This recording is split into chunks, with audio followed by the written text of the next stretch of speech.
पश्यन्नात्मनि मायया परिदिवो भूतं यथा निद्रया यः साक्षात् कुरुते प्रबोधसमये स्वात्मानमेवास्वयम् तस्मै श्रीगुरुमूर्तये नमः इदं श्रीदक्षिणामूर्तये।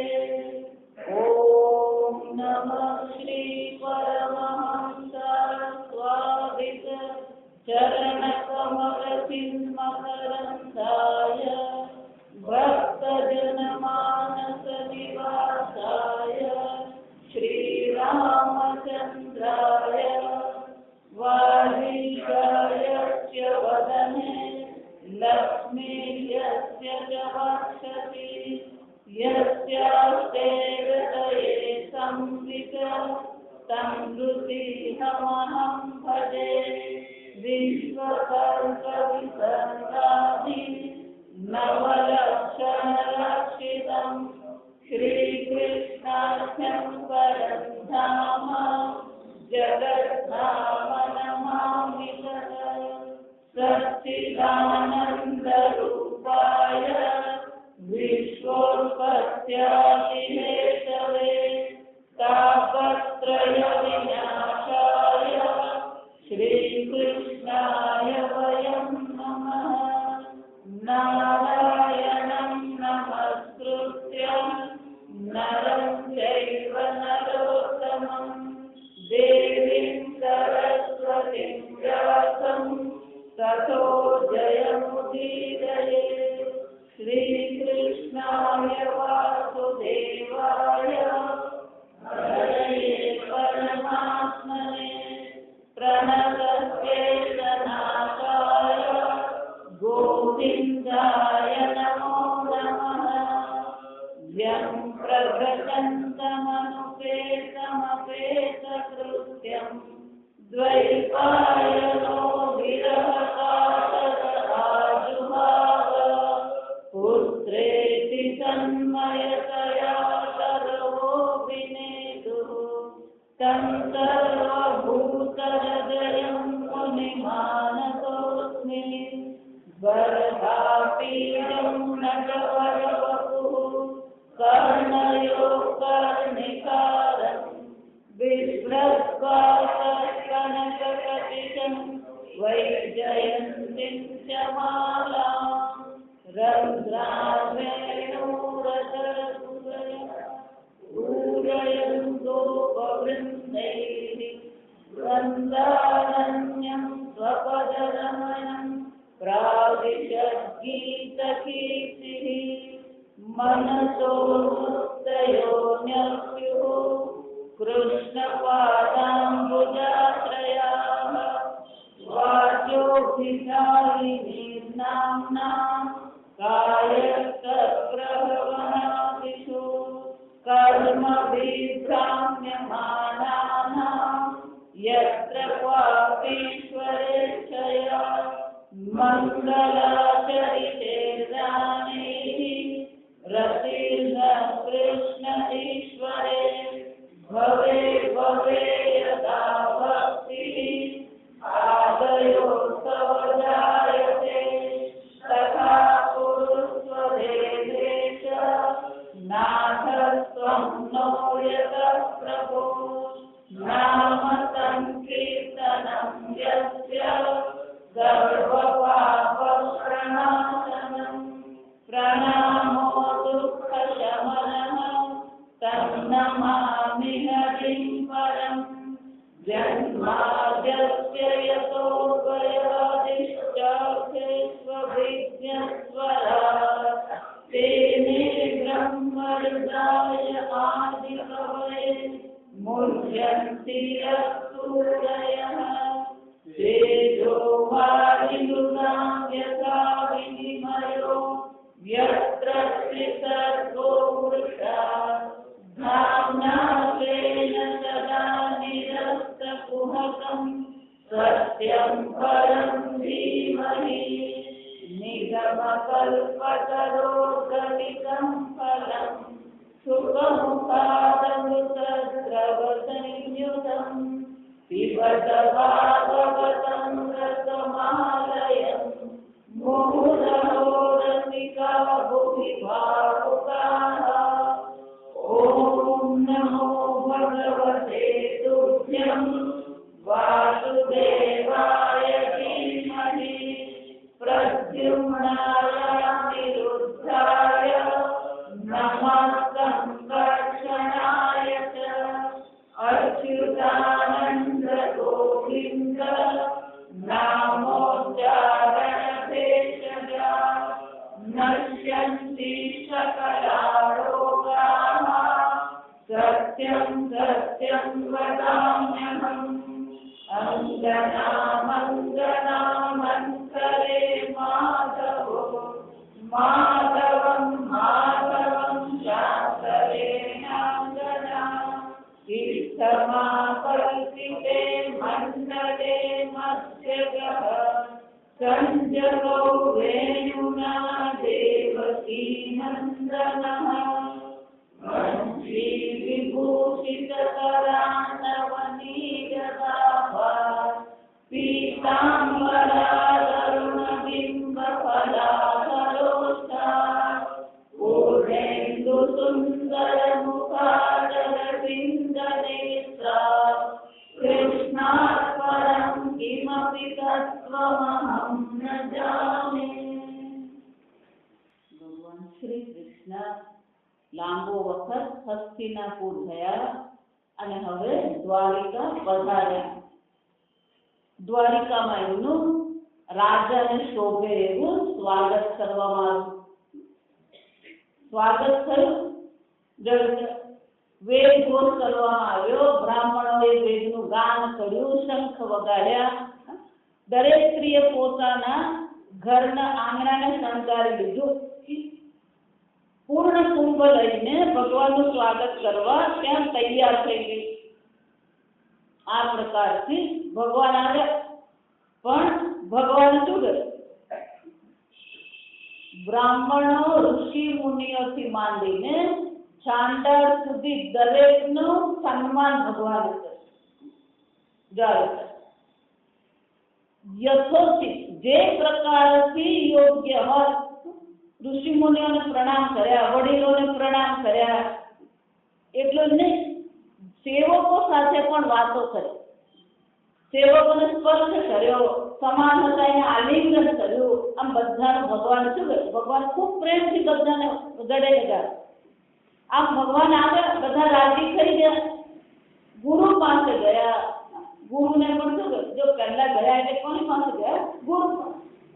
ગુરુ પાસે ગયા પછી ભગવાન ક્યાં જાય? માતા પિતા પાસે જાય। ભગવાન અહીંયા જઈ આપણને આપણા જીવનમાં આપણે શું કરવું જોઈએ, આપણો વ્યવહાર કેવો હોવો જોઈએ। બ્રહ્મ જ્ઞાન પ્રાપ્ત કરીએ, અજાતવાદ શીખી લઈએ, જો સમજ, પણ છેવટે પ્રારબ્ધાય સમર્પિતમ સ્વવતુ। પ્રારબ્ધનો તો કોઈ પ્રકારથી નાશ થતો જ નથી। દરેકે પોતાનું પ્રારબ્ધ જ્ઞાની હોય કે અજ્ઞાની હોય અહીંયા ભોગવવાનું જ છે। જો પ્રારબ્ધ કર્મ છે તો પ્રારબ્ધને અનુરૂપ, હું હંમેશા એટલા માટે કહું, વેદાંત ભણો કે ભક્તિ કરો, પણ ધર્મનું ઉલ્લંઘન થવું જોઈએ। ધર્મનું ઉલ્લંઘન થશે તો ન તો તમે સુખી રહી શકશો, ન તો આ જગતમાં સુખ હશે। અને એટલા માટે ભગવાન એક રાજા તરીકે શું શું કરવું જોઈએ, રાજા આ બધુંને એટલે બતાવી દે। ચાંડાળ પર્યંત બધાનું ભગવાને અભિવાદન કર્યું। સ્વયં ચ ગુરુભિઃ વિપ્રૈઃ સદારૈઃ સ્થિરરૈઃ अपि आशिभिः युज्यमानः अन्यैः वन्दिभिः च अविशतपुरम्। આ પ્રકારથી ભગવાને આશીર્વાદ ગ્રહણ કર્યા। બંદીઓએ ભગવાનની પ્રશંસા કરી, સ્તુતિ કરી અને ભગવાન દ્વારિકામાં પ્રવેશ્યા। રાજમાર્ગમ ગતે કૃષ્ણે 24મા શ્લોકમાં કહે છે, દ્વારકાયાઃ કુલસ્ત્રિયઃ હર્ષ્યમાન્યાઃ રૂરુઃ। આ ભગવાનને જોયા, ભગવાનને જોઈને એટલા બધા ખુશ થઈ ગયા, આંખમાંથી ભગવાનને જોવા લાગ્યા. અટારી પર ચડીને પણ સ્ત્રીઓ પણ ભગવાનના દર્શન કરતી હતી. નિત્યમ નિરીક્ષમાણાનામ યદપિ દ્વારકાઉપસમ નૈવમ દૃશ્યંતિ લીદૃશઃ. અને ભગવાનનું સુંદર રૂપ તો ગમે તે દર્શન કરીએ ક્યારેય તૃપ્તિ થતી જ નથી. વારંવાર ભગવાનના રૂપના દર્શન કરવાની ઈચ્છા થતી જ રહેશે. શ્રી ઓધમાંગમચ્યુતમ. આ પ્રકારથી દરેક દ્વારકાવાસીઓ ભગવાનના રૂપને આંખથી પાન કરી રહી હતી. દરેક દ્વારકાવાસી શ્રી નિવાસ હરસ્ય હો. એ ખૂબ સુંદર વર્ણન કરતા કે છે કે આ ભગવાનનું રૂપ તો તમે જુઓ કેવું છે. નૈવ દૃશ્યંતિ શ્રીય નિવાસ હયસ્ય હો ઉરહ પાનપાત્ર મુખમ દૃશામ. કે જેવી રીતે તો ભમરો હોય એ ભમરો સદા કમળને ફરતે ફરતો જ રહે. એમાં બધાની આંખો ફરી ફરી ક્યાં જતી હતી? આ ભગવાનના મુખારવિંદ પર જતી. ખાલી દ્વારકાવાસીઓ જ નહીં પણ આ ભગવાન કોણ છે જેમના ચરણમાં આ પરમહંસ પણ જ્ઞાનીઓ પણ જેના ચરણારવિંદનું સતત ચિંતન કરતા રહે છે એવા શ્રી કૃષ્ણ ભગવાનની શોભા હતી. બધા ભગવાનનું દર્શન આ પ્રકારથી દર્શન કરી રહ્યા હતા. સીતાપત્ર વેદને ઉપસ્કૃત અને ભગવાનનું સ્વાગત કર્યું તો શું કર્યું? શ્વેત રંગના શ્વેત વર્ણ છત્રથી ભગવાનને ત્યાં ઘડી દ્વારિકામાં મહેલમાં લઈ ગયા. પ્રસૂનવતૈ અભિવક્ષિત પછી માર્ગમાં શું કરવામાં આવ્યું? પુષ્પવર્ષા કરવામાં આવી. વનમાલયા બુધો ભગવાનને વનમાળા પહેરાવવામાં આવી. ગણઃ યથાર્થઃ ઉડુપચાપ વૈદ્યુતૈ. અને ભગવાનની શોભા પણ કેવી હતી? જેવી રીતે વાદળ હોય અને વાદળની પાછળથી તો સૂર્ય નીકળે અને બધી વસ્તુ કેવી થઈ જાય? વરસાદ પડ્યો હોય અને પછી બધી શોભા કેવી થઈ જાય?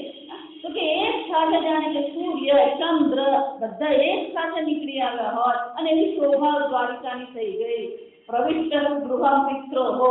પણ ભગવાન પહેલા ક્યાં ગયા?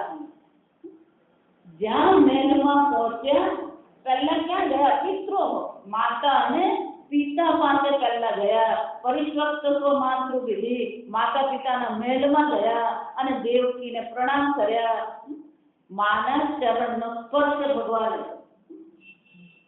સંપૂર્ણ જગત જેના ચરણનો સ્પર્શ કરે, પરમહંસ જેના ચરણારવિંદનું ચિંતન કરે એ પરમાત્માએ મહેલમાં દાખલ થઈને પહેલા શું કર્યું? માતા પિતાના ચરણનો સ્પર્શ કર્યો. કેમ? માતા પિતા છે તો આ શરીર છે. ભૂલો બધું બીજું બધું મા બાપને ભૂલશો. માતા પિતા પાસે છે. દેવકી પ્રમુખા બુધા પવનદે શિરતા સપ્ત. એટલું જ નહીં, આ 7 માતાઓ.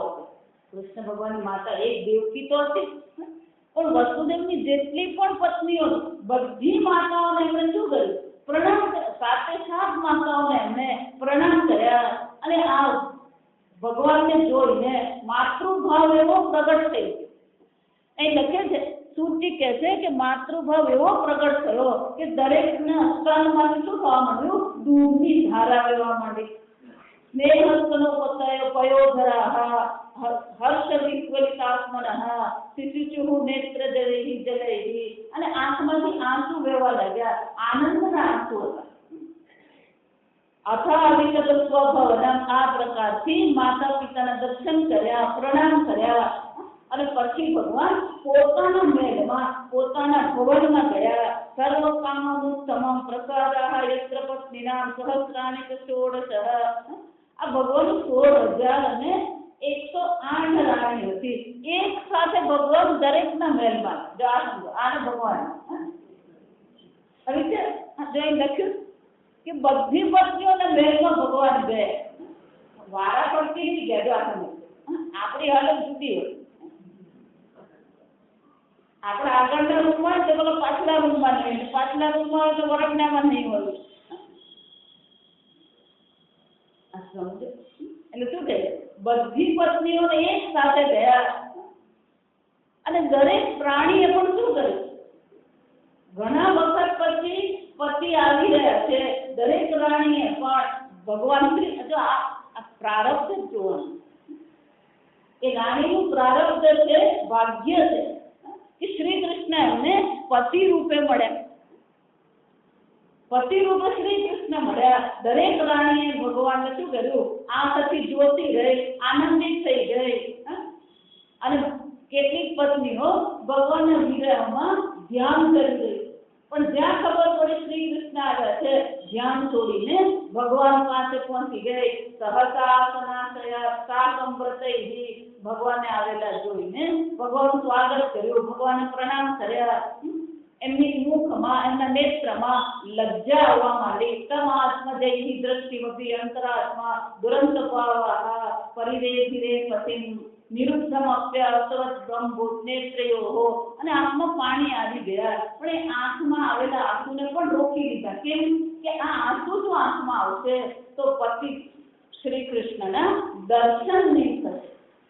નિરુદ્ધ આંખમાં આંસુને પણ રોકી લીધા. અને સૌનકજી આ પ્રકારથી બધી પત્નીઓને ભગવાન મળ્યા. એટલું જ નહીં, એ મળ્યા પછી પુત્રો, બધી પત્નીઓને પણ મળ્યા, પુત્ર અને પુત્રીઓ બધા. એવું કહેવાય કે ભગવાન જ જાણે, આ સમજવાનું, ભગવાન જ જાણે, આપણે તો જાણતા જ નથી. ભગવાનને દરેક પત્નીને 10 પુત્ર ને 1 પુત્રી હતી, એવું કહેવાય.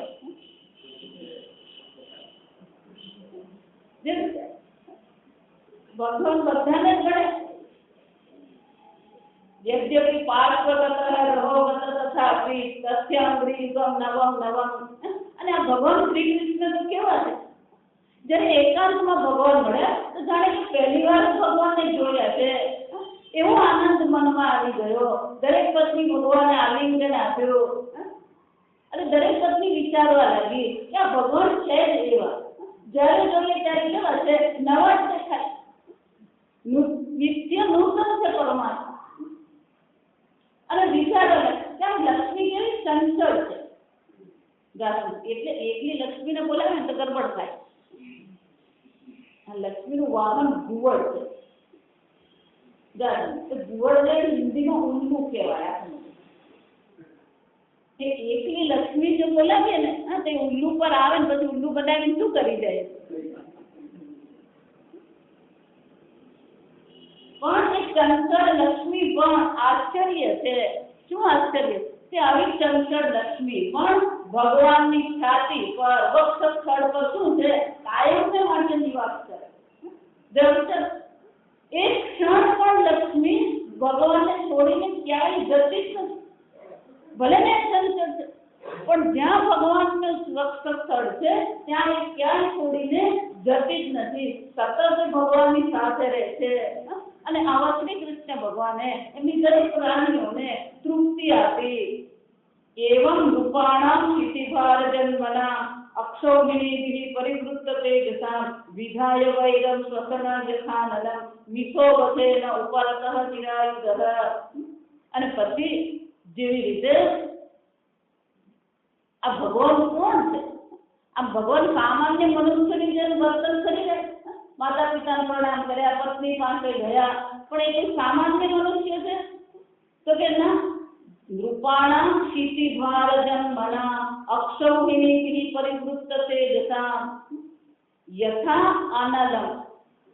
આગ જેમ આખા જંગલને શું કરી નાખે, અગ્નિ આખા જંગલને બાળીને રાખ કરી નાખે, એમાં ભગવાને પોતાના તેજથી શું કર્યું, 18 વક્ષોહિણી સેનાને શું કરી દીધી, નાશ કરી નાખે. કેમ? ભાર, આ પૃથ્વીના ભારને, અધર્મનો ભાર પૃથ્વીને હતો, અધર્મના ભારની નિવૃત્તિ કરવા માટે ભગવાને પોતાના તેજથી શું કર્યું, આ સંપૂર્ણ પૃથ્વીને અધર્મથી મુક્ત કરવા માટે આ ભગવાન અક્ષોહિણી સેનાને પણ શું કર્યું, મારી નંખાવી. આ ભગવાન ક્યારેક શું કરે ને આપણને ખબર નહીં પડે. ક્યારે કોને બચાવે, ક્યારે કોને ન બચાવે, આપણા હાથમાં છે જ. એટલે વિશ્વામિત્રની સ્તુતિમાં આપણે જોયું, આ બધું કોને આધીન છે? ઈશ્વરને આધીન. તમે ગમે એટલી ચિંતા કરો અને તમે ગમે એટલું આયોજન કરો, પણ ઈશ્વરે જે નિશ્ચિત કર્યું હોય, નિર્માણ કર્યું હોય એને અનુરૂપ જ થવા. જો હમણાં ભજન ચાલતું જ હતું, આપણો અર્થ ચિંત્યો ન કરે. આ ભજન એક ચાલતું હતું. આપણે વાતો કરવા હોય ઊંચા નહીં આવતા હોય. આપણે ભલે ચિંતન છે, આપણે ભલે આયોજન છે, પણ ઈશ્વરે જે નિર્માણ કર્યું છે એને અનુરૂપ જ થાય. અને એટલે કે છે આ પ્રકારથી ભગવાને શું કર્યું? ભગવાને આ પ્રકારથી હસ્તિનાપુરમાં અક્ષૌહિણી સેનાનો નાશ કરીને ભગવાન પાછા દ્વારિકા આવી ગયા. એમનું કામ પૂરું થઈ ગયું કે ક્યાં આવી ગયા? દ્વારિકા. નરલોકે અસ્મિન અવતીર્ણઃ સ્વમાયયા. અને આ ભગવાન શું કરી રહ્યા? પોતાની માયાથી અવતીર્ણ થયા છે. પણ અત્યારે દ્વારિકામાં ભગવાનને આપણે જોઈએ તો કેવા લાગે? સ્ત્રીરત્નકૂટસ્થ ભગવાન પ્રાકૃત યથા. ભગવાન આ દ્વારિકામાં રાણી પાસે જયારે આવ્યા તો જાણે પેલા પ્રાકૃત પુરુષ હોય એવા લાગી રહ્યા. નારદજીને એક વાર મન થયું ચાલો ભગવાનના દર્શન કરવા દે, એટલે દ્વારિકા પહોંચી. દ્વારિકા ગયા તો દરબારમાં કે ભગવાન તો અહીંયા છે જ નહીં. તો ક્યાં ગયા? તો કે રાણીના મહેલમાં. નારદજી ક્યાં ગયા? એટલે મહેલમાં. તો રૂક્મિણીના મહેલમાં તો પહોંચે ને ત્યાં જોયું કે સાંભળ્યું કે રૂક્મિણી દેખાઈ ગઈ હતી, ભગવાન મનાવી રહ્યા હતા. અને ભગવાન ગમે એટલું મનાવે રૂક્મિણી માનવા તૈયાર જ નહીં. અને પછી નારદજી શું ગાવા? એને કઈ આપણે કામ નથી, આપણે બાવા માણસ જાતું તો કરવું શું? તો કે ચાલો સત્યભામા પાસે ત્યાં એક વાત હતી. ત્યાં ગયા ત્યાં જોયું તો ભગવાન સત્યભામાના પગ દબાવી રહ્યા. નારદજી વિચાર કરું ત્યાં જોઈને આવ્યો અહીંયા ભગવાન છે. જ્યાં ગયા ત્યાં બધા ભગવાન બધી સ્ત્રીઓ સાથે શું કરી રહ્યા? પ્રાકૃત યથા. જો સમજો એક સામાન્ય પ્રાકૃત એટલે કે જે પ્રકૃતિને સમર્પિત, સ્વભાવને સમર્પિત છે એટલે સામાન્ય મનુષ્ય જેવી લીલા ભગવાન કરી રહ્યા હતા. આમ અધર્મ બે વિરોધ બતાવે. ત્યાં અધર અક્ષૌહિણી સેનાને શું કર્યું? પોતાના તેજથી, પોતાના બળથી અધર્મનો નાશ કર્યો. પણ દ્વારિકામાં ભગવાનને જોઈએ તો કેવા દેખાય છે? એક સામાન્ય મનુષ્ય સ્ત્રીરત્નકૂટસ્થ કોને સમર્પિત છે? આ 1000 રાણીઓને સમર્પિત થઈને સાધારણ મનુષ્ય જેવું ભગવાન જીવન જીવી રહ્યા હોય એવું લાગી રહ્યું છે. પણ આ બધું કોને કારણ છે? સ્વમાયયા. ભગવાન ક્યારે શું કરે? જો આખું ભાગવત છે આ ભગવાનની વિવિધ પ્રકારની લીલાઓનું આપણને ચિંતન કરાવીને કહેવામાં કે જીવનમાં બે જ વસ્તુ છે. ક્યાં તો ઈશ્વર ચિંતન કરો, સ્વરૂપનું ચિંતન કરો, નહીં તો પછી શું કરો?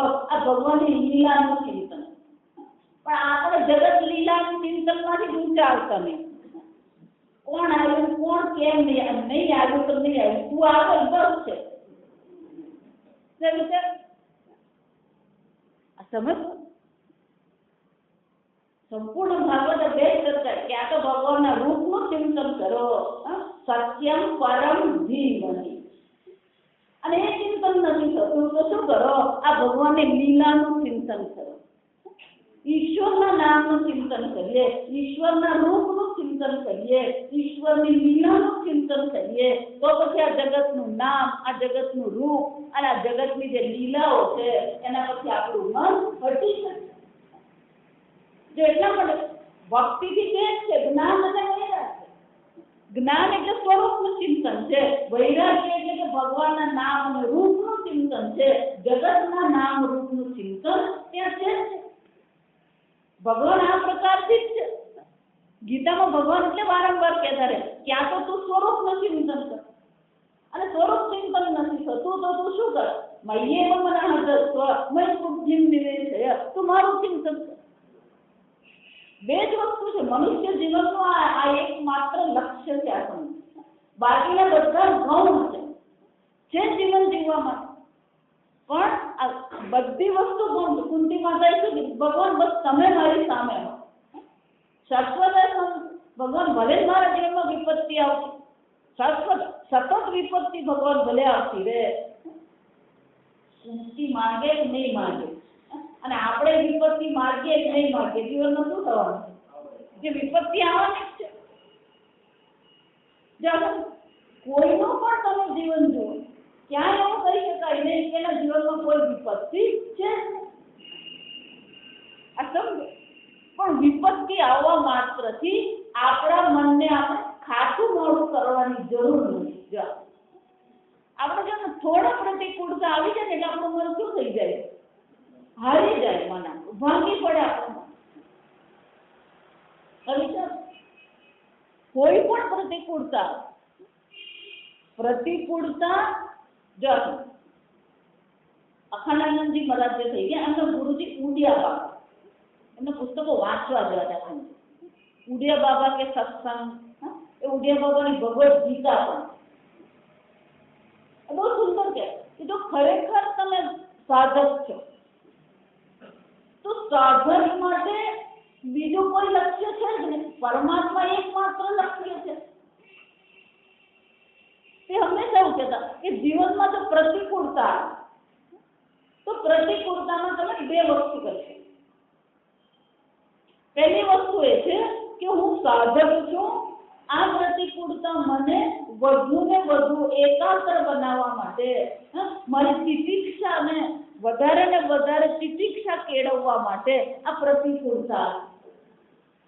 બીજું પ્રતિકૂળતા છે તો હું મારી બુદ્ધિને એ પ્રકારથી વિવેક કરાવું, મારી બુદ્ધિમાં એટલો વિવેક જાગૃત રહે કે કોઈ પણ પ્રતિકૂળતા આવે હું ધર્મનું ઉલ્લંઘન નહીં કરું. અનુકૂળતા ત્યારે તો બધા ડાયા ડમરા હોય, સમજ. અને ગુરુજી પાસે જાય ત્યારે બધા ડાયા ડમરા થઈને બ્રહ્મજ્ઞાનની જ વાત કરતા હોય, સમજવાનું. પૂજ્ય સ્વામીજી કે મારી પાસે આવે તો બ્રહ્મજ્ઞાનથી નીચે તો કોઈ ચર્ચા કરતું જ નહીં હોય. પણ ઘેર ઘેર દાળ બરાબર બની નહીં હોય. જો વિચાર, નાની પ્રતિકૂળતામાં પણ આપણે આપણી બુદ્ધિને શું કરીએ છીએ? બુદ્ધિ બગાડીએ છીએ. આ અપરાધ છે. સમજ. બુદ્ધિને એકાગ્ર રાખવી, બુદ્ધિને યોગ્ય ધર્મને અધર્મને વિવેકયુક્ત રાખવી એ મનુષ્યનું જીવનનું લક્ષ્ય. સ્વધર્મે નિધનમ શ્રેય.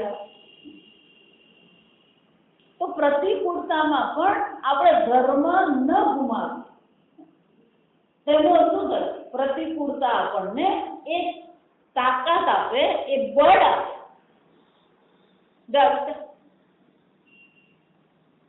તિતિક્ષા કેળવે.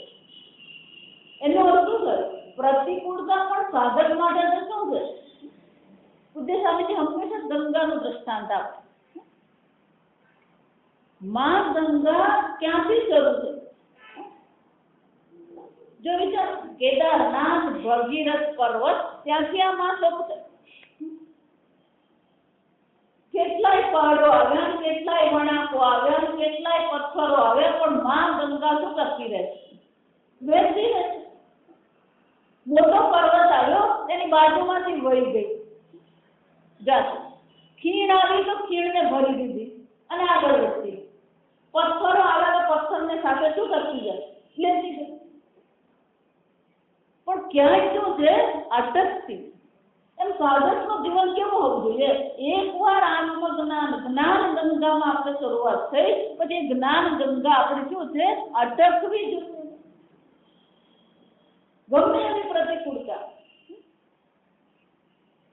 પણ એ પ્રતિકૂળતાને પણ જો અનુકૂળ બનાવવું હોય તો, હવે ભાગવત છે, પ્રતિકૂળતાને પણ જો અનુકૂળતા બનાવવી હોય તો પ્રતિકૂળતામાં ઈશ્વર મને કંઈક સંદેશો આપી રહ્યો છે, ભગવાન જે કરી રહ્યો છે એ મારા કલ્યાણ માટે જ છે. પ્રતિકૂળતા ખરેખર પ્રતિકૂળતા કોને કારણે છે? ઉપાધિને કારણે. જો વિચાર, કોઈ પણ નામ રૂપ પ્રતિકૂળતા હોય પણ આ ઈશ્વર ચિંતન આપણે કરતા રહીએ અને ઈશ્વર ચિંતન હશે તો પ્રતિકૂળતા પણ આપણા જીવનમાં શું થઈ જશે? હળવા થઈ જઈશું. ઈશ્વર ચિંતન છે જે આપણા મનને હળવું બનાવી શકે. ઈશ્વર ચિંતન જ આપણા જીવનમાં સુખ લાવી શકે. પ્રતિકૂળતામાં પણ સુખી થવું હોય તો ઈશ્વર ચિંતન કરતા.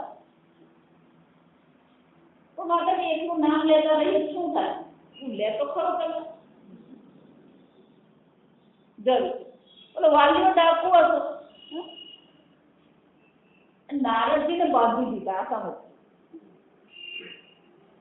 નારદને બાંધ્યા પણ નારદે વિરોધ કર્યો. નારદ ડરી ગયા. નારદ જેમ વિચારો કરવા મારે ભગવાનને શરણ થવાનું. બાંધી દીધા તો નારદજી તો શું કરતા રહ્યા? નારાયણ નારાયણ નારાયણ નારાયણ. તો ભગવાન નામ લેતા.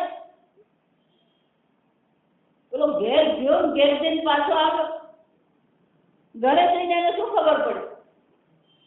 કોઈ એવું કીધું તારા પાપમાં અમે ભાગીદારી થયા? બધાએ ના પાડી. અહીંયા પાછો આવ્યો. નારદજી કે બધાએ ના પાડી. નારદજી કે પહેલા મેં તને કીધું તું આ કોઈ બધા તારે શું છે? તું એવું માને છે કે એ લોકોને માટે તું પાપ કરી રહ્યો છે, પણ આ પાપમાં કોઈ ભાગીદાર થવાનું નથી. તો હવે હું શું કરું? તો કે એક જ ઉપાય છે. કયો ઉપાય છે? તું રામ રામ કરશો. શું કર્યું વાલિયા ડાકુએ?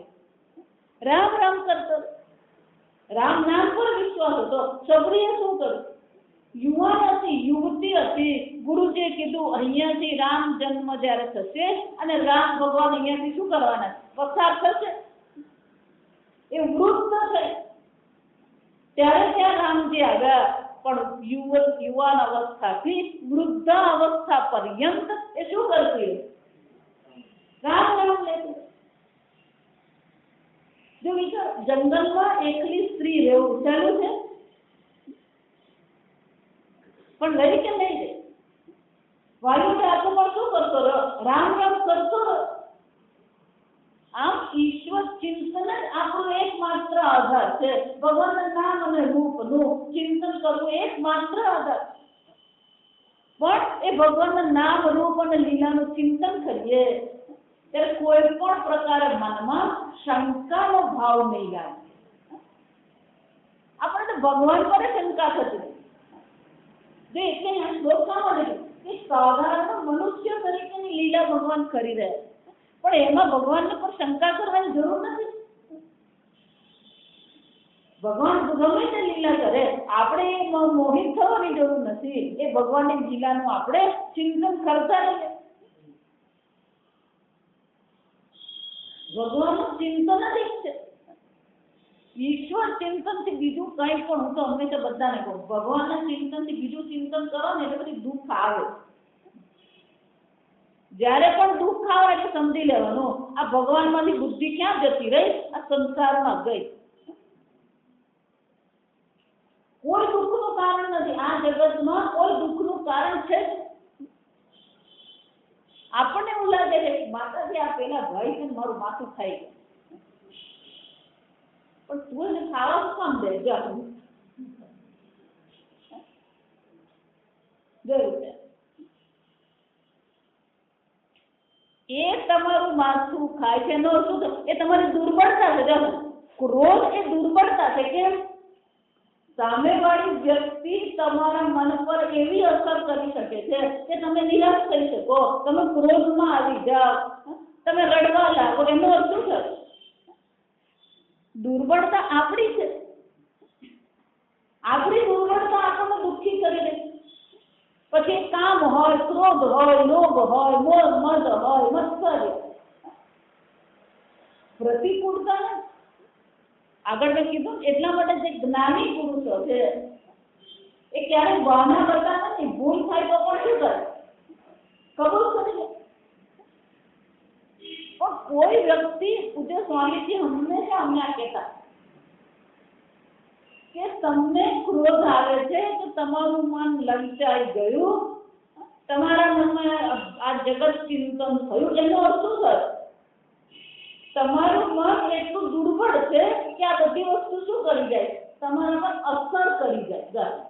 રાગ હોય કે દ્વેષ હોય, આ સમજો, અનુકૂળતા હોય કે પ્રતિકૂળતા, પણ એની અસર ક્યાં થઈ રહી છે? તમારા મન પર થઈ. જો તમારા મન પર અસર કરી જાય તો એનો અર્થ શું થાય? એ તમારા કરતા શું થઈ ગયું? બળવાન થઈ ગયું. અને એટલા મુંડક ઉપનિષદમાં બહુ સરસ કીધું. કઠોપનિષદમાં યમરાજે શું કહે છે?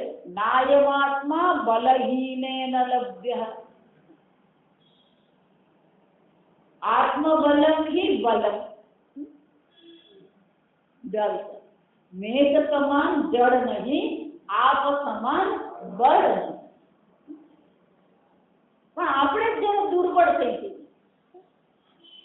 માતા કે તો થઈ ગયા, હવે આગળ કરો, શું કરીએ? ઈશ્વર ચિંતન આસમ, ભગવાનની લીલાનું ચિંતન કરીએ, રામ નામ લેતા રહીએ, કૃષ્ણ કૃષ્ણ કરતા રહીએ, નારાયણ નારાયણ કરતા, તો પછી આ જગત આપણા પર શું છે? કોઈ અસર. આ ભગવાનનું નામ એક કવચ છે. ભગવાનનું નામ શું છે? કવચ છે. એ ચિંતન કરતા રહીએ, આ જગતમાં જે થવાનું થતું રહે. તો મિયા ડૂબલે થયું. આજે આ ભજનમાં એ જ હું કરું એ જ જ્ઞાન. આવો બધો ભાર લઈને ફરતા હોય. કોઈ ભાર આપણે લેવાની જરૂર નથી. આપણે માની હો મરાઠી એક વાર બહુ સરસ અમને કીધું, માણસ જે ચિંતા કરે ને એ ચિંતા કઈ હોય? એની એક ઘર ચલાવવાની ચિંતા, છોકરાઓને ભણાવીને સેટ કરવાની ચિંતા, અને કઈ નહીં મળે તો આ જગત ને આ ભગવાન આજનું થવા બેઠું. ભ્રષ્ટાચાર તો જુઓ જાતે.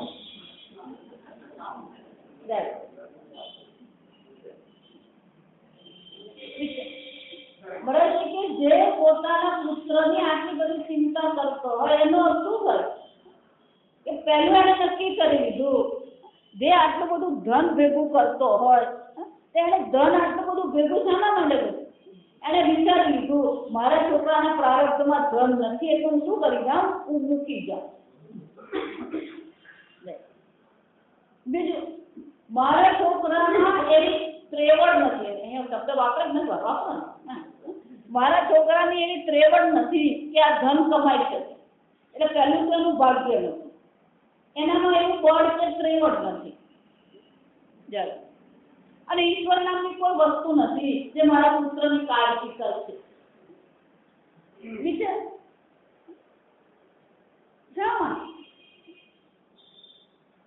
બધાનું જીવન ચાલી છે. તમે છો કે નથી, આ જીવન ચાલવાનું છે. તમે નતા ત્યારે આ જગત ચાલતું હતું, અને તમે નહીં રહેશો ત્યારે પણ શું થવાનું? હું એટલે અંદર જ આ ભગવાનની નાટક કંપની છે. આ સંસાર શું છે? આ ભગવાનની નાટક કંપની. એ નાટક કંપનીમાં બે અભિનેતા એક્ટર નટ ઉમેરાય કે બે નટ ઓછા થઈ જાય, ભગવાન ફરક પડવાનો છે? ભગવાન કોઈ ફરક નહીં પડે. એ નાટક કંપની ચાલતી જ રહે. એમાં વલસાડમાં ભાઈ હું કે સ્વામીજી આ બધા જો વેદાંત ભણવા માંડે તો પછી આ સંસારનું શું થાય?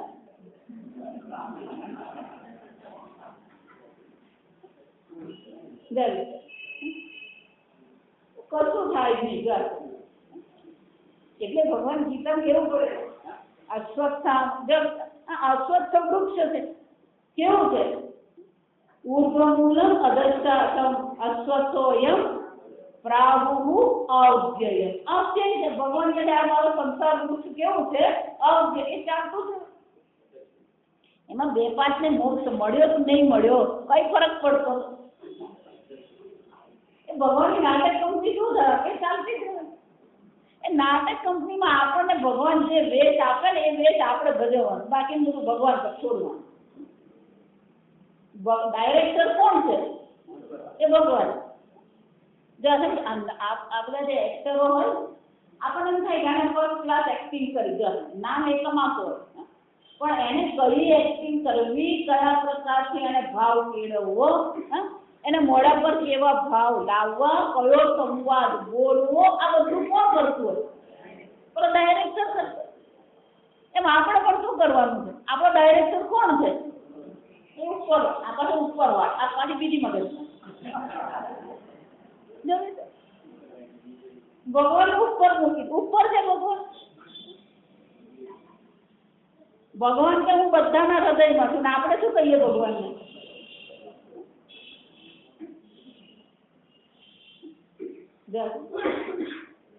ઈશ્વર આ બધી પ્રકૃતિમાં, આ બધી પ્રકૃતિનું નાટક ચલાવનાર ભગવાન જ છે. બધી લીલા ભગવાન જ કરે. ભગવાને આપણને જે સંવાદ આપ્યો એ સંવાદ આપણે બોલવાનો, તો એનાથી આગળ ને પાછળ જવાનું જ નહીં. જે વેશ આપણને ભજવવા આપે ને એ વેશ આપણે ભજવતા રહે. પણ નહીં, આવું કેમ નથી એ પણ ડાયરેક્ટર જાણે, આપણને ખબર નથી. સંવાદ જેમ બોલતો ને પેલો એક્ટર, એમાં આપણે શું કરતા રહેવાનું? આપણે સંવાદ બોલતા રહેવાનું. અહીંયા ભગવાન આ બધી લીલા કરી રહ્યા, પણ એ લીલા કઈ કર્યા? સ્વમાયા. અને ભગવાને ખરેખર ડાયરેક્ટર છે. આપણી દ્રષ્ટિએ ભગવાન ડાયરેક્ટર છે. જો સમજો, આપણી દ્રષ્ટિએ ભગવાન સર્જન કરી રહ્યા છે, આપણી દ્રષ્ટિએ ભગવાન પાલન કરી રહ્યા છે, આપણી દ્રષ્ટિએ ભગવાન નાશ કરી રહ્યા છે. આગળ જોઈ ગયા, ન સજ્જતે. આ બધા ભગવાન આસક્ત થયો. ભગવાન છે હું તો ડાયરેક્ટર છું. બીજો સત્ય કરતા નથી, વિધિમાં અસત્તા. આ બધું હું કરી જ રહ્યો છું, છતાં અર્જુન હું તો કઈ કરતો જ નથી. ગુજરાતી ભાષા હાથ ઊંચા કરી દીધા કહેવાય. એમ શું કહેવાય? ભગવાન જે હાથ ઊંચા કરે ને, આપણે પણ શું કરવાની જરૂર છે? આ હાથ ઊંચા કરે, હું તો કઈ કરતો જ નથી. મારી હાજરીથી આ બધું થઈ રહ્યું. ના ના, પણ આ ખોટું, ભલે ખોટું થયું, હું તો કઈ કરતો જ, હું કરતો જ નથી. પછી ખોટું થાય, સાચું થાય, મગજમાં પડવાનું. ભગવાન એ છે ઉદ્દામ ભાવ પીશુના અવસર. આમ ભગવાનનું જે નિર્મળ મધુર હાસ્ય છે, એ ભગવાનનું ભાવ બધાને આકર્ષિત કરી રહ્યું. ભગવાન પોતાને ચિત્તવથી એક ભગવાનનું એ રૂપ એવું હતું, ભગવાનનું હાસ્ય એવું હતું. એ કરોડ કામદેવ પણ શું થઈ જતા હતા? હરી જતા હતા. હર અને હરિ આ બે. કામદેવ ભગવાન શંકર પાસે ગયો, તેની હાલત શું થઈ આપણને ખબર. ભગવાને ખાલી આંખ જ ખોલી શું થઈ? બસ એ જ કામદેવ આ હરિની પરીક્ષા કરવા. ભગવાન જયારે રાસલીલા કરી રહ્યા હતા ત્યારે ત્યાં કામદેવ આવ્યો. પણ રાસલીલામાં ભગવાનને જોઈને કામદેવ બેહોશ થઈ ગયો. પેલા શંકર ભગવાન આંખ ખોલીને બાળવો પડ્યો. જાત આ શ્રી કૃષ્ણ ભગવાન કોણ છે? આમ અહીંયા કે છે કામદેવ પણ શું છે? ભગવાન સામે તો એને તીર છોડ્યું.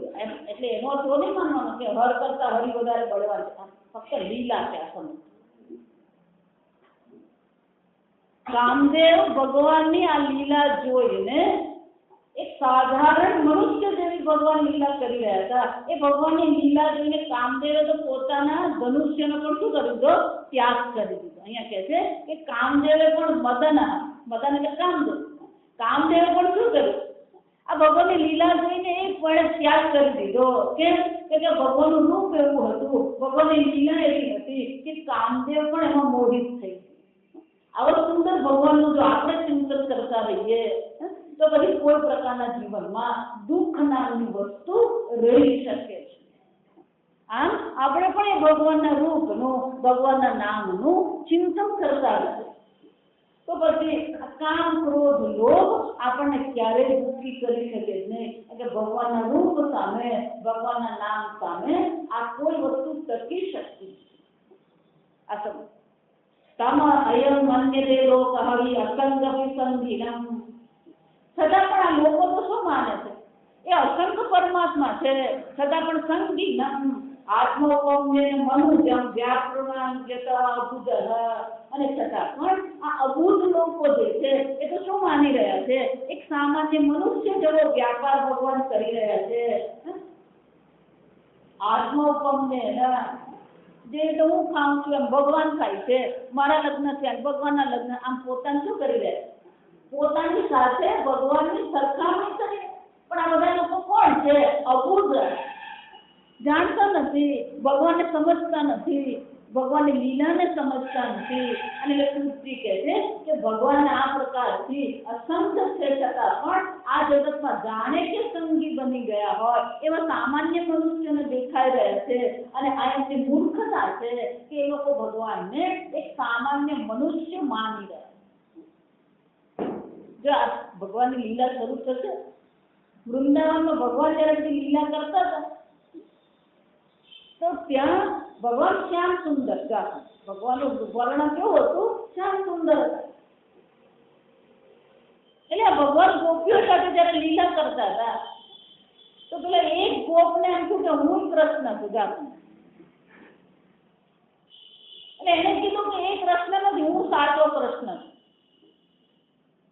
અને એને ભગવાન જેવી લીલા કરવાનું જાતું. ગોપીઓ પૂછવા ગઈ કે કયો કૃષ્ણ? આ ગોળો કૃષ્ણ કે શ્યામ કૃષ્ણ?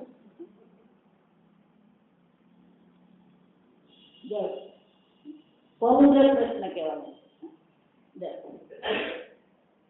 ભગવાનની લીલા ભલભલા લોકો મોહિત થતા હતા. ભગવાનને શું માનતા હતા? એક સામાન્ય મનુષ્ય માની બેસતા હતા. અને એ સુજી કહે છે આ એ લોકોની મૂર્ખતા છે. એ ભગવાનની લીલાને સમજતા નથી, ભગવાનના રૂપને સમજતા નથી. ભગવાન તો સ્વયં કેવા છે? અસંગમપી સંગીનમ, અસંગ છે ભગવાન. એક ઈશનમ ઈશસ્ય પ્રકૃતસ્થોપી તદ્ગુણૈહિ ન યુજ્યતે. આ ભગવાનની ઈશન લીલા, આ ભગવાનની ઈશન લીલા એટલે કે આ ભગવાનનું ઐશ્વર્ય કે પ્રકૃતિમાં જ રહીને, પ્રકૃતિમાં જ રહીને પ્રકૃતિના ગુણથી બિલકુલ એ ગુણથી લેપાયમાન થતા જ નથી. પ્રકૃતિ ગુણૈહિ નયુજ્યતે સદા આત્મસ્થૈર્યહિ યથા બુદ્ધિ સદાશ્રયઃ. આમ આ ભગવાન પ્રાકૃત પુરુષ તરીકે છે, પણ ભગવાનને જે લીલા કરી રહ્યા છે તો ગીતામાં પણ છે, અહીંયા પણ આવી શકે. જન્મ કર્મ ચ મે દિવ્યમ એવં યો વેત્તિ તત્વતઃ. શું છે? ભગવાને ત્યાં એ જ ચર્ચા કરી, મારો જન્મ અને મારા કર્મ. એ જ જન્મ અને કર્મની ચર્ચા ક્યાં છે? આ ભાગવતમાં છે. અસંગ. અને ભગવાન શું કહે છે? બે પ્રકારથી મારા જન્મ અને કર્મ પણ જે જાણે છે અને જન્મ અને કર્મના તત્વને પણ જે જાણે. ત્યક્ત્વા દેહં પુનર્જન્મ ન વિદ્યતે. એક વાર આ પ્રકારથી અર્જુન મારા કર્મને જે જાણે છે, મારા જન્મને જે જાણે છે અને છતાં પણ મારા તત્વને પણ જે ઓળખે છે, એને આ શરીર છોડ્યા પછી ફરીથી શરીર ધારણ કરવું પડતું નથી. આમ ભગવાન પ્રકૃતિસ્થ છે, પણ એ ગુણથી ક્યારે શું છે? આત્મસ્થૈર્ય શબ્દ બહુ સુંદર છે. ભલે પ્રકૃતિના ગુણમાં અધીન થઈને જાણે કે પ્રકૃતિ જેવી લીલા કરી રહ્યા છે, પણ છેવટે સ્થિરતા એમની ક્યાં છે? આત્મસ્થૈર્યથી યથા બુદ્ધિ સદાશ્રયઃ. આમ ભગવાન પોતાના રૂપમાં પોતાના આગળ આવતા ભગવાન પોતાના રૂપથી પોતે મોહિત થઈ જાય. ભગવાનની 3 પ્રકારની માયા, ભાગવતમાં 3 પ્રકારની માયા છે. એક પરજન મોહિની માયા, એક માયા કે કેવી છે? પરજન મોહિની માયા. બીજી સ્વજન મોહિની માયા. મા યશોદા, ગોપી આ બધાને ભગવાન શું કર્યા? મોહિત કર્યા. આમ સ્વજન મોહિની માયા. અને ભગવાન ત્રીજી માયા સ્વમોહિની માયા. પણ એ પણ ભગવાનની શું છે? લીલા. જાણે કે ભગવાન પોતાની પ્રકૃતિથી, પોતાની માયાથી શું થઈ ગયા? મોહિત થઈ ગયા. એમ ભગવાન બધી જ લીલા કરે. બીજાને પણ મોહિત કરે છે, પોતાનાને પણ મોહિત કરે છે, પોતે પણ જાણે કે શું થઈ ગયા? મોહિત થઈ ગયા. તો શ્રી રામ જ્યારે સીતા માટે રડતા હતા તો એ શું હતું? સ્વમોહિત થઈ ગયા. જાણે કે પોતાની પ્રકૃતિને અધીન થઈ ગયા હોય એમ મા સીતા માટે શું કરી રહ્યા હતા? રડી રહ્યા. વૃક્ષોને પૂછતા હતા, પક્ષીને પૂછતા હતા, લતાને પૂછતા હતા, મારી સીતાને તમે જોઈ? અને એ જોઈને કોણ મોહિત થઈ ગયું? મા પાર્વતી. અને એટલે કહે છે કે ભગવાન સ્વયં ભલે પ્રકૃતિમાં રહેતા હોય પણ પ્રકૃતિથી લેપાયમાન થતા નથી. એ જ પ્રકારથી અહીંયા કઈ યથા છે. આ સમજ યથા એટલે જેવી રીતે ભગવાન પ્રકૃતિમાં રહીને પણ પ્રકૃતિથી લેપાયમાન થતા નથી. યથા બુદ્ધિ તદાશ્રયા. એ પ્રકારથી જે ઈશ્વરને શરણાગત બુદ્ધિ જે છે એ બુદ્ધિ પણ આ પ્રકૃતિના ગુણોથી લેપાયમાન થતી નથી. જ્યાં સુધી ઈશ્વરનું શરણાગતિ છે, ઈશ્વરનું ચિંતન છે. ગીતામાં ભગવાન કહ્યું દૈવી એશા ગુણમયી મમ માયા દુરસ્ય.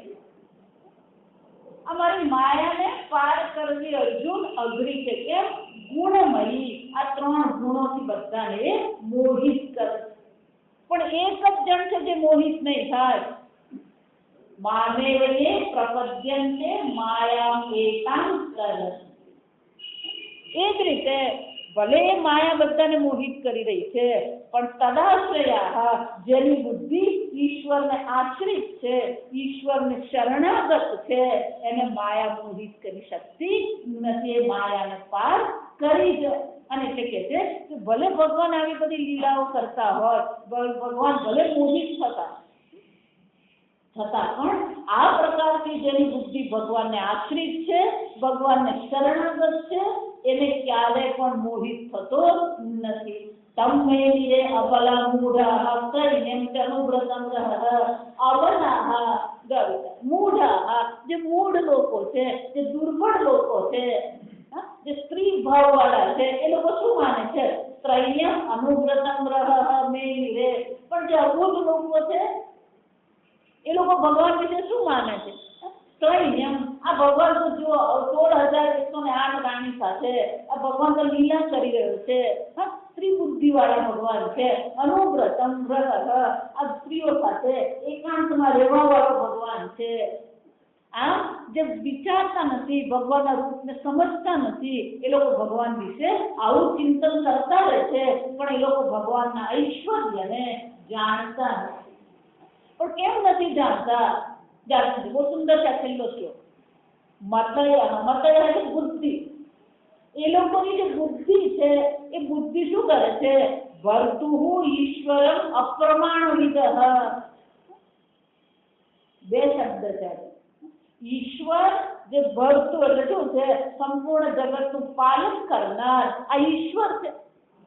પણ એ ઈશ્વરના ઐશ્વર્યને એ લોકો ઓળખી શકતા નથી. એમની બુદ્ધિ આ ભગવાનની લીલાને ઓળખી શકતી નથી. કેમ નથી ઓળખી શકતી? એમની બુદ્ધિઓ કેવી છે? મતયા બહુ જ અપ્રમાણવિદ. કારણ કે એમની પાસે કોઈ પ્રમાણ નથી.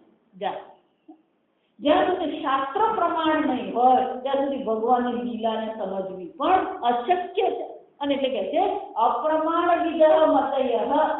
જે અપ્રમાણ એટલે કે શાસ્ત્રોક્ત પ્રમાણે જે ચિંતન કરનાર નથી, શાસ્ત્ર પ્રમાણને જે સમર્પિત બુદ્ધિઓ નથી, એ બુદ્ધિ શું થઈ શકે છે?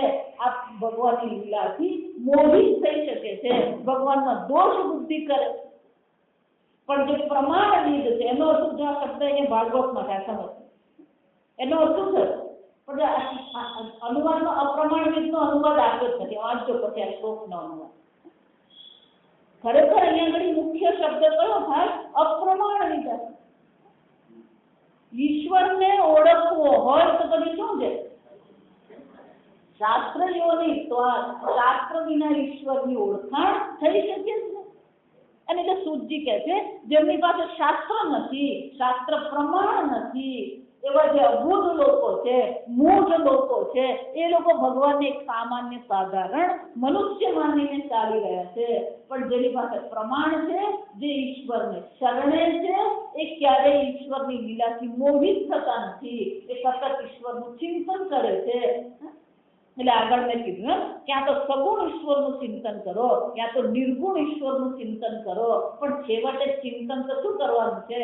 ઈશ્વરને શરણાગત જ રહેવાનું.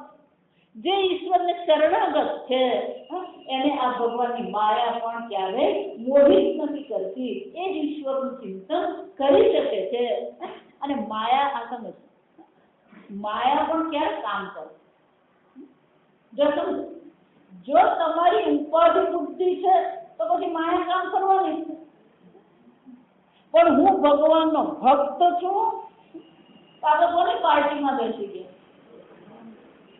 બે પાર્ટી, એક માયાની પાર્ટી છે ને એક ભગવાનની પાર્ટી. માયા ને ભગવાનની બે. આપણે કયા પક્ષમાં બેઠા ને એ જોવાનું. હું મનુષ્ય છું, હું માતા છું, હું પિતા છું, આ બધી કઈ પાર્ટી છે? હું ભક્ત છું, હું સાધક છું. એટલે ભગવાન શું કહે છે? મામેવ યે મામ એવ. ત્યાં ભાર છે આપણને, મારા સિવાયથી અન્ય ક્યાંય તે શરણાગતિ લીધી તો શું થવાનું છે? દુઃખી થવાનું છે. મામ એવ પ્રપદ્યતે, એક મારું જ શરણ લેવાનું, ઈશ્વરનું શરણ. જ્ઞાની તો આત્મૈવ મે મતમ. જ્ઞાન થયા પછી પણ કોને શરણે છે? ઈશ્વરને શરણ. ઈશ્વરની શરણાગત. ગીતા બહુ ઉદાર છે. ભાગવત તો એ કડકાઈથી જ વાત કરે છે. ઈશ્વરની શરણાગતિ, ઈશ્વરનું નામ, રૂપ અને લીલા, એનાથી બીજું કોઈ ચિંતન જ નથી. પણ ભગવદ્ ગીતામાં ભગવાન જરાક થોડીક દિલ છૂટ આપે. મધ્યસ્થી છે. ગીતા કેવી છે? એ મધ્યસ્થી. માંડવ્ય ઉપનિષદ છે અજાતવાદ, પરમાર્થવાદની ચિંતન કરે, બીજું કઈ છે જ. ગીતા ભગવાન શું કરે? ગીતામાં ભગવાન પેલો મધ્યસ્થ માર્ગ. તો સંસારી પણ મારો ભક્ત. જો આ ભગવાનની ઉદારતા છે. આ સમજ, જે આર્ત છે, અર્થાર્થી છે, જેને ભગવાનમાં કોઈ રુચિ નથી, ભગવાન છે કે એ પણ ઉદારા એવ છે સર્વ. આ બધા અર્જુન ઉદાર જ છે, આ બધા સારા જ છે, સાધુ લોકો જ છે. કેમ? એ પણ શું કરી રહ્યા છે? મારી ભક્તિ કરે છે. સંસારી છે પણ શું કરી રહ્યા છે? મારી ભક્તિ કરે. જિજ્ઞાસુ, જેને ઈશ્વર ચિંતન કરવું છે, ઈશ્વરનું જ્ઞાન મેળવવું છે, એ પણ અર્જુન મારો ભક્ત છે. એક સાધન ભક્તિ છે. ભગવાને શું બનાવી દીધા? સાધન બનાવી. એક સાધ્ય ભક્તિ છે. જીવનનું લક્ષ્ય સાધ્ય કોણ છે? પરમાત્મા, એ જિજ્ઞાસુ. અને ત્રીજી ભક્તિ કઈ છે? સિદ્ધ ભક્તિ છે. 12મા અધ્યાયમાં જે ભગવાન ચર્ચા કરે ને એ સિદ્ધ ભક્ત છે. અદ્વેષ્ટા સર્વભૂતાનાં મૈત્ર કરુણ એવ છે. ત્યાં ભગવાન શું છે? યો મદ ભક્ત સમે પ્રિય. જ્ઞાની ભક્તનો ઉલ્લેખ ત્યાં 7મા અધ્યાયમાં થાય છે, પણ એનું વર્ણન ક્યાં કર્યું છે? 12મા અધ્યાયમાં ભગવાન ત્યાં ભગવાન શું કે છે? યો મદ ભક્ત સમે. આ મારો ભક્ત છે જે મને શું છે? અત્યંત પ્રિય. પણ જ્ઞાની પણ છેવટે કોણ છે? ભગવાનનો ભક્ત જ છે. અને કોને શરણે છે? પ્રારબ્ધાય સમર્પિતમ સ્વવપુઃ. જે પ્રારબ્ધમાં કીધું એને પોતાનું પ્રારબ્ધ કોને સમર્પિત? પોતાનું ઉપાધિ શરીર કોને સમર્પિત કર્યું? પ્રારબ્ધને. કારણ કે પ્રારબ્ધ પણ કર્મફળ છે અને કર્મફળ આપનાર કોણ છે? ઈશ્વર.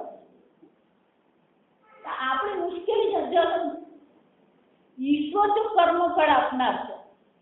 જો વિચાર, ભગવાને છેલ્લે કર્મણી તવ અધિકાર, કર્મમાં તમારો અધિકાર છે. કર્મફળમાં ભગવાન શું કહે છે? માં સદા છે. અને કર્મફળ આપનાર કોણ છે? ઈશ્વર. તો કર્મફળ આપનાર ઈશ્વર છે. તમે કર્મફળ ઉત્પન્ન કરતા નથી, તો તમારા જીવનમાં જે પણ કર્મફળ મળી રહ્યું છે એની જવાબદારી લેવાની જરૂર છે તમારે. પણ આપણે શું કરતા રહીએ?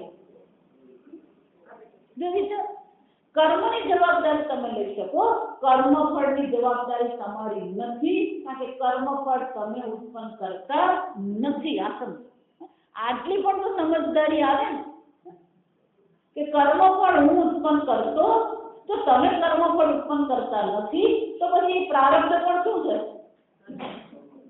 તમારા કર્મનું ફળ છે તો પ્રારબ્ધ કોનું જવાબદાર? તમારી કે ભગવાનની?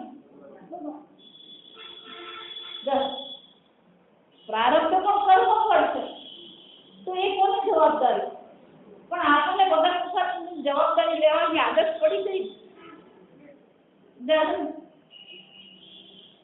સમજો, પ્રારબ્ધને સમર્પિત કરવાનો શું થયો? એ ઈશ્વરને સમર્પિત છે. ઈશ્વર કર્મ ફળ ઉત્પન્ન કરે છે. તો પછી કર્મ ફળની જવાબદારી ઈશ્વરની હોય તો આપણે સુખી દુઃખી થવાની જરૂર છે? બરાબર. સમજ સુખ દુઃખ છે, માન અપમાન યોહ, એટલે ત્યાં શું કહે? ત્યાં ભક્તની છે, જ્ઞાની ભક્તમાં ભગવાન જે કહે છે એને માન અપમાન હોય, સુખ દુઃખ હોય, શીત ઉષ્ણ હોય, આ બધી ભગવાનની જવાબદારી. પણ આપણને શું છે? આજે ઠંડી કેમ પડી ને આજે ગરમી કેમ? એટલે પણ એ તારું કામ છે જ, એ ભગવાનનું કામ. તું કેમ ચિંતા છે? આ સમજ. અને એટલા માટે અહીંયા કહે છે બે ચર્ચા છે. શરણાગત છે એટલે આ પ્રકૃતિ મોહિત કરી શકતી નથી, અને આ પ્રકારથી જે ઈશ્વરનું ચિંતન કરતો રહે છે એને જીવનમાં ક્યારેય દુઃખ નામની વસ્તુ આવી શકે એમ છે જ નહીં. પણ જે અપ્રમાણવિદ છે, જે શાસ્ત્ર પ્રમાણને સમર્પિત નથી, એ ભગવાનની લીલાને સમજી શકતો નથી. આગળ આપણે આવતીકાલે.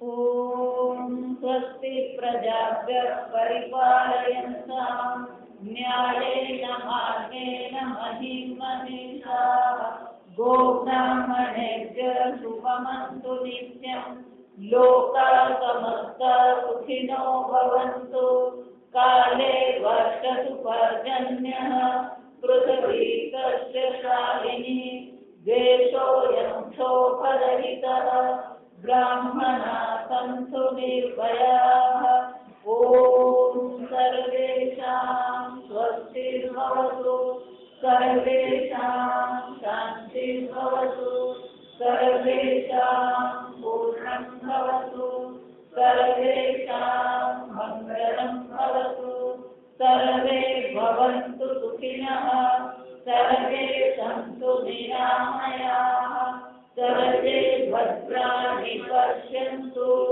मा कश्चित् दुःखभाग् भवेत् असतो मा सद्गमय तमसो मा ज्योतिर्गमय मृत्युर्मा अमृतं गमय ॐ पूर्णमदः पूर्णमिदं